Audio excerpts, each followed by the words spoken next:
Welcome back to Reverend Geek, and we are starting to wind down our series of videos on how the Halloween films are connected. Now, we're going to talk about probably one of the interesting points that people have been pointing out to me in the proposed deaths of people. Now, we've already covered my thoughts on Marion Chambers' death in H20, but in Halloween Resurrection, we are hit with the supposed death of Jamie Lee Curtis's Laurie Strode. We see this with her being hunted by Jason in the mental institution, the asylum, whatever you want to call it. And we see that she's pretty much thought out a plan just in case Michael attacks. Now I want to point that out.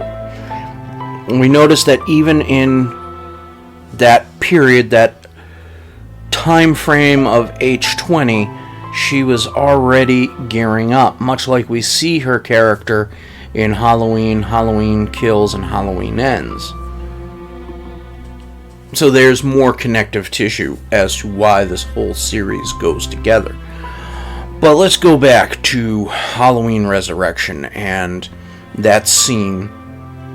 We see it where she's chased down by Michael. She's trapped him on top of the roof. She sets the booby trap. He's hanging upside down. And as we know, things go awry. And it ends with him stabbing her in the gut. She kisses Michael, surprisingly on the lips, a la Luke Skywalker and Princess Leia, brother to sister. Or sister to brother in this case. And he tosses her from the top of the building into bushes, mind you, bushes. So what is the result? Well, supposedly Laurie Strode is dead. We have to take that as, oh look, it's on film. But is she really? There is no mention that she is dead by any of the other characters in the film, if memory serves me right. And so we are left to support the idea that she survived.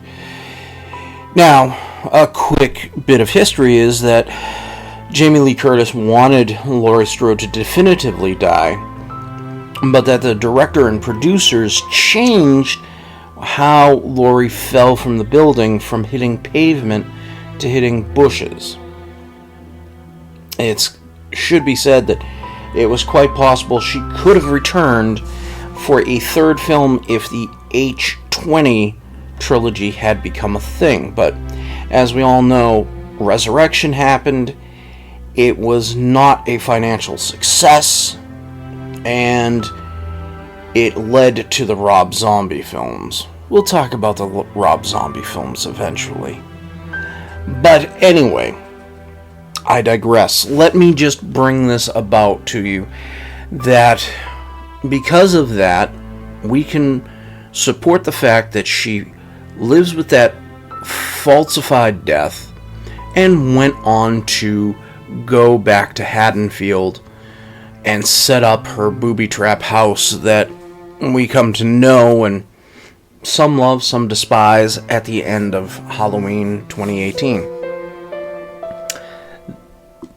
Michael Myers' supposed death at the end of Resurrection at the hands of Busta Rhymes, we know is not 100%. In fact, I would argue that Michael ends up being sent back to Smith's Grove.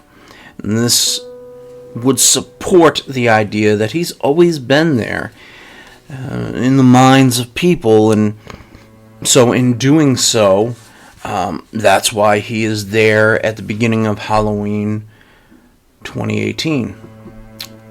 Dr. Loomis is the only person we can say passed on, off screen, possibly in that voiceover that we hear in Halloween Curse of Michael Myers, partially because Donald Pleasence had passed away during the filming of that and the post-production.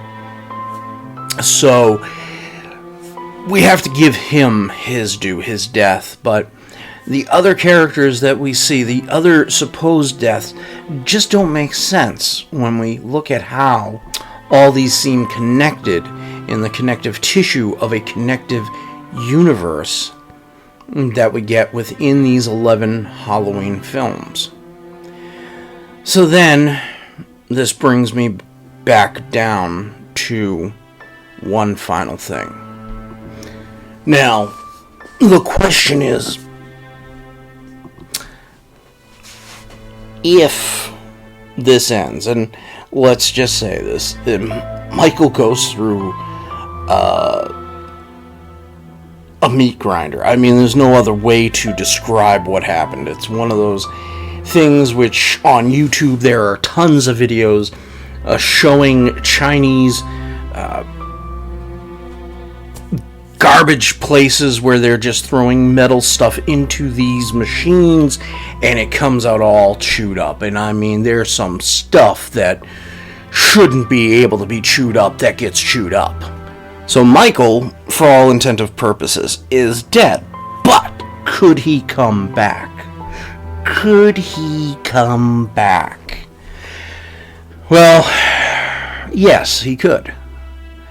It's quite possible. Now, I'm still sticking by my guns that this new series, and I've got to get some information, but I'm hearing that this new series is going to launch into its own universe, multiverse.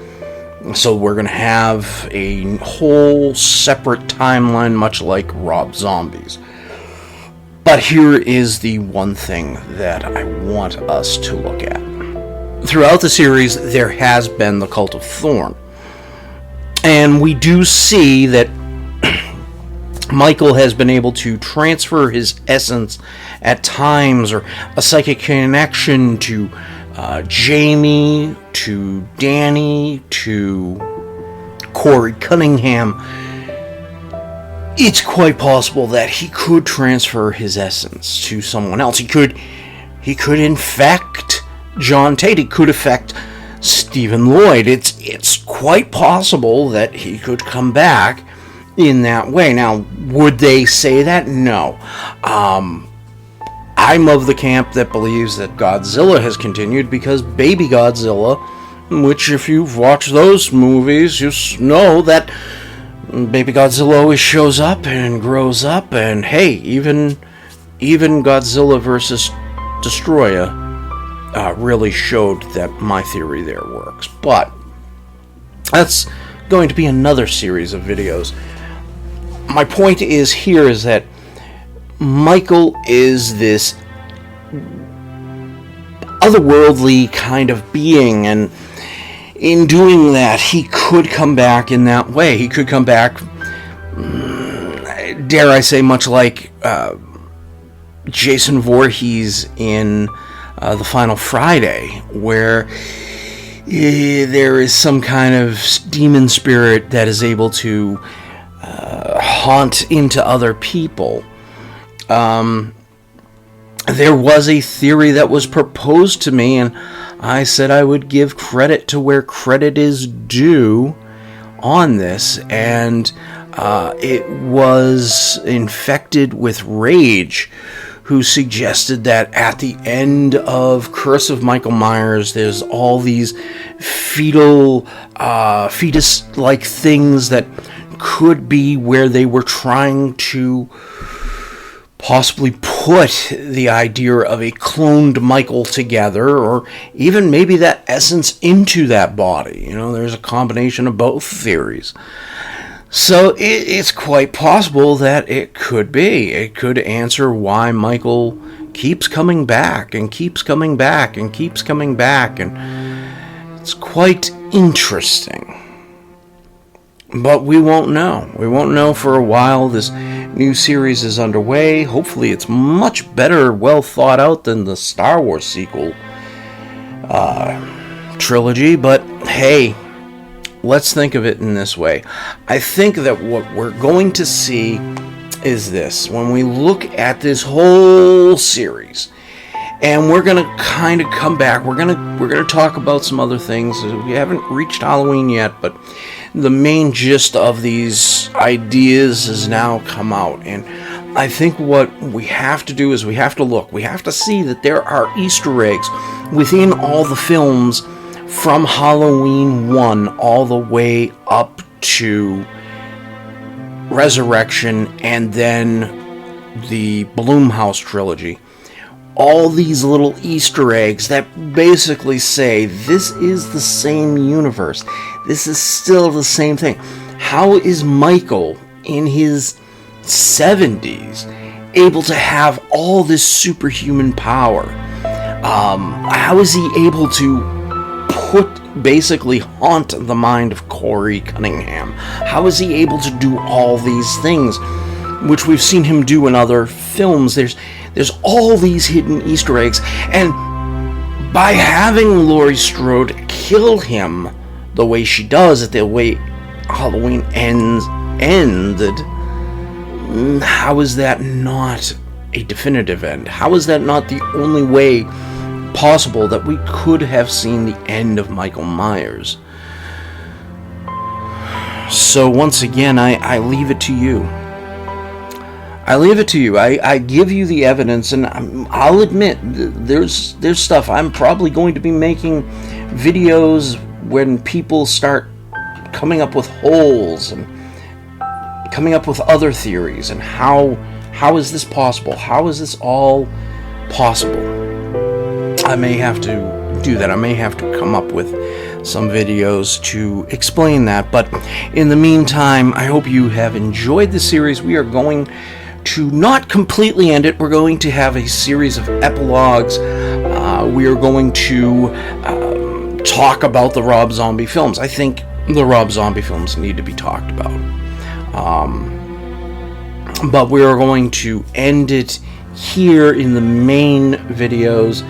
I hope you liked it. If you did, like and subscribe, share the video along, leave a comment, and this will be the end of this series. For now, again, geek out.